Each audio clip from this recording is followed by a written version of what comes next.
Oke, kembali lagi di kesempatan hari ini saya akan memberikan tips jika teman-teman ingin membeli mobil bekas, terutama bekas taksi ya.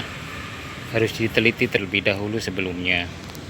Apa yang perlu diperhatikan adalah komponen-komponen yang paling penting, contohnya kayak seputaran mesin ya kan, mesti diperhatikan sekali ini mesin, terutama bagian-bagian mesinnya harus dicek dulu sebelumnya biar semuanya clear, tidak nantinya si pembeli pun tidak ada komplain ya, misalkan nanti ada kekurangan apa gitu. Diusahakan saya akan memberikan tips ini di video ini. Semoga video ini bisa bermanfaat ya untuk teman-teman semuanya. Yang terpenting adalah dicek dulu mesinnya seperti apa. Kalau sudah dicek mesinnya, kalau dirasa sudah aman, bagus, baru lari nanti ke bagian yang lain. Nanti saya kasih tahu apa saja sih yang perlu dicek ya. Harus lebih teliti sebelumnya ya. Mungkin kayak seperti tempat oli, tempat air, dan kayak semacam ini kan juga perlu diperhatikan ya. Kayak buat ini olinya masih warnanya apa, cenderung lebih hitam atau lebih jernih kayak gitu-gitu. Kenapa di kesempatan kali ini saya memberikan tips bagaimana cara memilih mobil bekas, ada garis bawahnya, termasuk bekas taksi ya. Mungkin dari bagian-bagian yang lainnya tadi saya sudah sebutkan. Yang pertama adalah terutama mesin ya karena itu memang sangat penting mesinnya.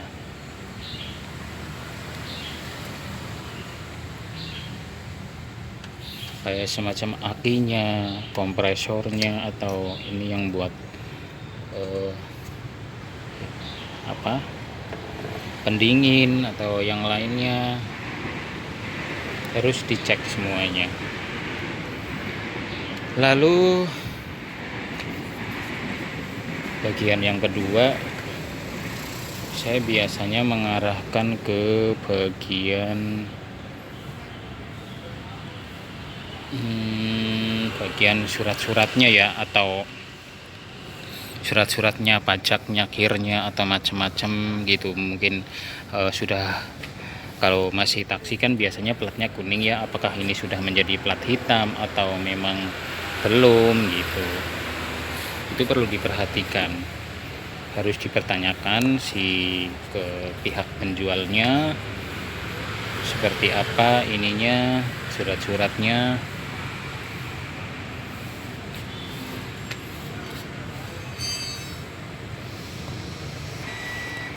Surat-suratnya harus diperhatikan ya, harus dicek. Biasanya surat-suratnya tuh ada di laci. Kalau nggak di laci biasanya memang disimpan sama marketingnya ya, dipertanyakan.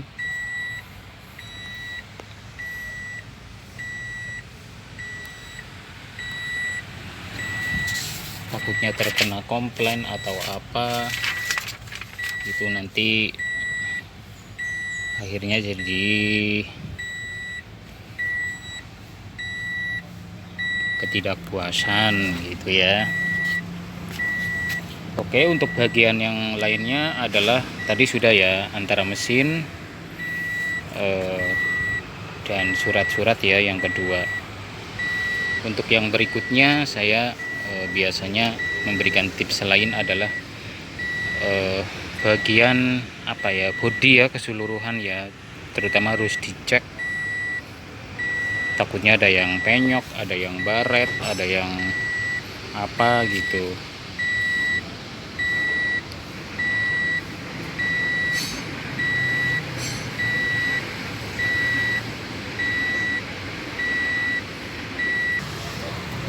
Untuk bagian yang lainnya adalah bodi ya. Kalau dilingkar-lingkar seperti ini berarti dia ada komplainan, misalkan ini kayak ada pecah ya, kayak ada pecah dan ada baret nih yang dilingkarin ya, jelas ya ini ya. Ini ada baret dan ini juga ada kayak ada retak, terus harus diteliti sekali sebelum membeli. Untuk ini juga bagian kalau pecah juga ini mahal, ini gantinya nih lampu ini karena dia hanya bisa diganti satu set, nggak bisa beli satu, makanya perlu diperhatikan juga, takutnya ininya pecah atau gimana gitu, karena memang harus diperiksa secara teliti sekali.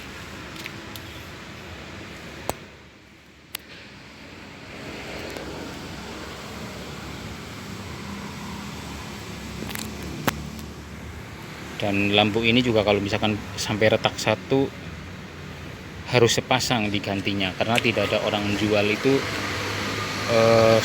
satu pasang satu buah lampu yang di sebelah kiri, misalkan sebelah kanan gini ya, misalkan lampu yang sebelah sini pecah, meskipun ini yang pecah nggak bisa diganti yang ini, bisa diganti harus dua-duanya begitu. Jadi memang harus dicek, harus penuh dengan hati-hati dan sangat teliti sekali bodi-bodi yang lainnya. Ini misalkan tadi lampu sebelah kanan sudah belakang ya, ini kayak ini bekas terluka kayak gini, bisa dicek dulu seperti apa gitu. Ini saya kasih tips-tips yang supaya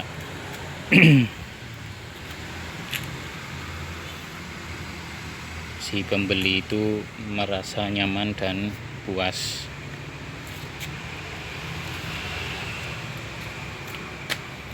Lalu dicek ke bagian keseluruhan samping.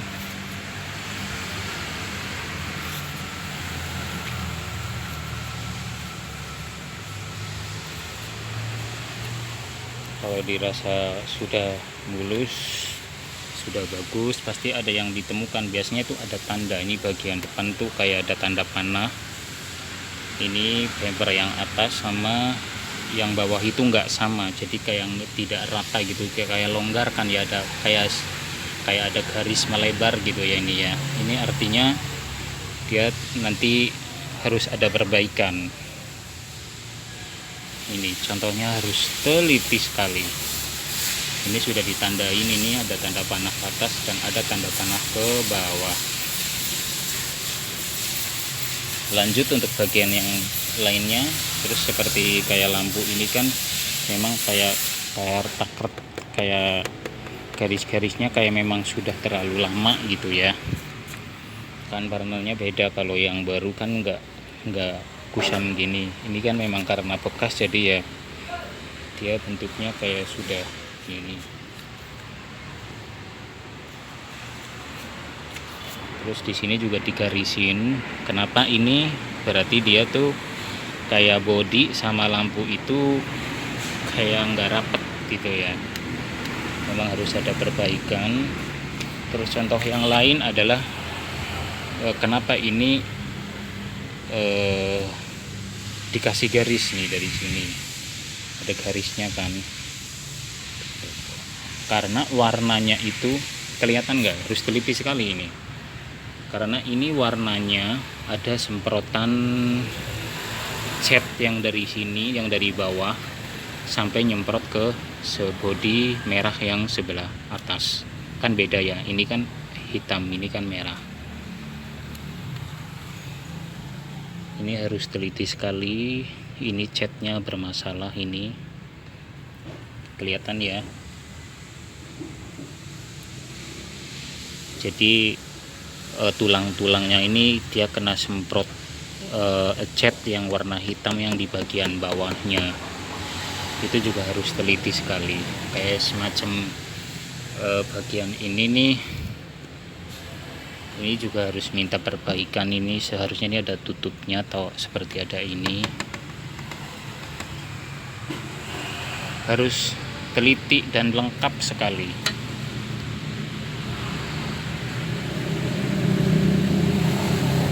Sebenarnya masih banyak ya yang perlu dijelaskan, karena tips-tips lainnya untuk bisa memilih mobil bekas taksi. Jadi baik mesinnya, bodinya, atau surat-suratnya, atau pajaknya, kirnya, dan lain sebagainya. Oke, di lain kesempatan nanti saya akan menjelaskan kembali tips-tipsnya apa saja yang perlu diperhatikan jika teman-teman ingin membeli otomotif, terutama yang bekas plat kuning ya. Tentunya harus diperhatikan sekali, kayak lampu-lampunya apa tadi sudah saya jelaskan nih. Memang harganya beda ya, kalau yang bekas sama yang baru ya jelas beda, karena kan memang ini bekas ya gitu. Oke, terima kasih. Sampai jumpa di kesempatan video ini. Semoga video ini bermanfaat buat orang banyak, tips memilih mobil bekas taksi. Oke, demikianlah, sampai jumpa di video-video saya berikutnya.